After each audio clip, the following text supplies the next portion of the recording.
Welcome to ChemOrbis. In this session, we will talk about the latest developments of the PVC markets in Europe. We will start with the general outlook on the supply-demand and have a closer look at prices at local and global terms, and also look at the margins and the comparison between Northwest Europe prices versus China. But let's start first with the latest published weekly analysis for Northwest Europe on PVC. As you can see, the date of publication is the 18th of October. During that week, we can see that the net price range for PVC K67-68 was reported at 890-990 euro per ton, whereas for the special grades it was 890 to 1010 euro per ton.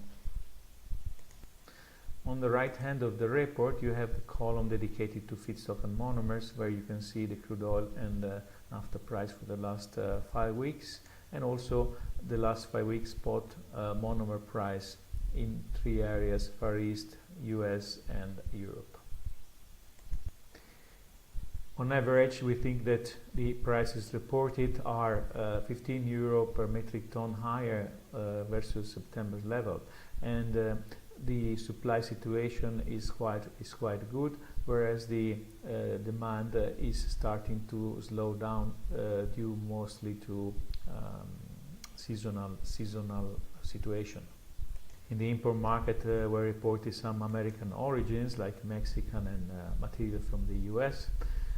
For the outlook, most players think that the next direction will be given by the slowdown of the demand, so they keep volume at a reduced level, and they also think that what will be important is the closure of the next ethylene price contract for November. And here there are divergent opinions. Some think that due to the upsurge of oil prices the contract will close higher. Some others think that due to the lack of demand the price will slow down. Using the Price Wizard analytical tool, we can see this graph where we can have the PVC K67, 68 and special grades reported for the last 52 weeks. You can see the end of the year started on a minimum, and then the price in 2017 increased until mid of May, where it started to decrease, and after the August break it started to increase again, and now it's mostly flat. See what happens in other markets, we use another analytical tool called Product Snapshot. In this table we can see the feedstock and monomer prices and polymer prices in various regions for a given week, the week we are referring to, the change versus the previous week, and the 52 weeks history, where the minimum and maximum are highlighted here, so the volatility range, and the price of the week is also reported in the volatility range. You can see that for the raw materials we are close to maximum in some cases, for the oil, not for the monomers, and for the polymers you can see that the prevailing condition is let's say we are at a maximum in Europe, whereas in other regions we are more balanced and actually close to the minimum. It is also important to look at the absolute level. So for example, for Europe, Northwest Europe, we see cases at 110-38 as an average price, whereas in other countries like Southeast Asia, China, so on, we are well below the 1,000 level. Going back to the margin side, we can see in this graph, still produced with the Price Wizard, where we plot the PVC K67-68 price over the last 52 weeks versus the VCM monomer price.